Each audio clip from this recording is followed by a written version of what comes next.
जय हिंद दोस्तों, मैं हूं आपका दोस्त चेतन विस्पुते। सबसे पहले happy independence day to everyone. आज के इस नॉलेज ऑफ द डे के थर्ड वीडियो में हम लोग डिस्कस करने वाले हैं कब प्राइवेट लिमिटेड या लिमिटेड या कोई भी बॉडी कॉर्पोरेट को टैक्स ऑडिट का जो फॉर्म होता है वो फॉर्म 3CB और 3CD फाइल करना पड़ेगा instead of 3CA and 3CD। Generally जो भी बॉडी कॉर्पोरेट्स का या जो भी असेसी का इनकम टैक्स के अलावा कोई और एक्ट में ऑडिट होता है तो उनको फॉर्म 3CA और 3CD फाइल करना होता है। लेकिन कुछ एक्सेप्शन है जहां पर बॉडी कॉर्पोरेट को अगर वो टैक्स ऑडिट में कवर है तो उनको 3CB और 3CD फाइल करना पड़ेगा। और वो एक्सेप्शन है अगर कंपनी का इनकॉर्पोरेशन जो है वो ऑन और आफ्टर 1 जनवरी के बाद में हुआ है। तो एक एग्जांपल देख लेते हैं तो सबको क्लियर हो जाएगा। Messrs new nation private limited incorporated as on 31st January 2020 and immediately company commenced its business till 31st March 2020।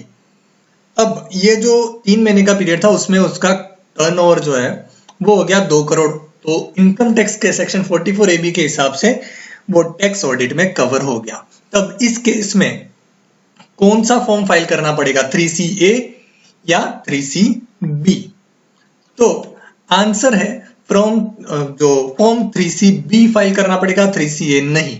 उसका रीजन है वो देख लेते हैं। As per section 2 subsection 41 of the companies act 2013 financial year in relation to any company or body corporate means the period ending 31st day of March every year, यानी मार्च खत्म होता है वो उसका फाइनेंशियल ईयर होगा। And where it has been incorporated on or after 1st day of January of the year, the period ending on the 31st day of the March of the following year in respect whereof financial statement of the company or body corporate is made up। यानी कि अगर 1 जनवरी के बाद में या उस दिन से इनकॉर्पोरेशन हुआ है तो उस कंपनी के लिए फिनेंशियल ईयर नेक्स्ट मार्च रहेगा, नेक्स्ट 31 मार्च, यानी कि 15 महीनों का फिनेंशियल ईयर उसके लिए रहेगा। अब इनकम टैक्स एक्ट की बात कर लेते हैं ना। Form 3CA is required to file by tax payer carrying on a business और profession and whose is already mandate to get his account audited under any other law. तो 3CA किसको file करना है? जिसको अदर लॉ के अंदर mandatory है accounts को ऑडिट करना। तो यहाँ पे 3 महीने का जो अकाउंट होगा वो ऑडिट करना मैंडेटरी नहीं है कंपनीज एक्ट में, उसको नेक्स्ट ईयर वो कैरी फॉरवर्ड करेगा। और 3CB किसको फाइल करना है? And form 3CB is required to file by tax payer carrying on a business और profession but who is not required to get his account audited under any other law। जिनका कोई other law में audit नहीं होने वाला है वो file करेंगे 3CB। तो यहाँ पर अपेरेंटली हमें दिख रहा है, क्लियरली दिख रहा है कि ये जो कंपनी इनकॉर्पोरेट हुई है उसे जैसे ये 2020 में 1 जनवरी 2020 को इनकॉर्पोरेट हुई है तो 31 मार्च 2020 एंडिंग का जो पीरियड रहेगा उसके लिए उसे कंपनीज एक्ट में ऑडिट नहीं करवाना, इसलिए वो ऑडिट उसका जो इनकम टैक्स में होगा तो उसे फाइल करने पड़ेगा फॉर्म 3CB।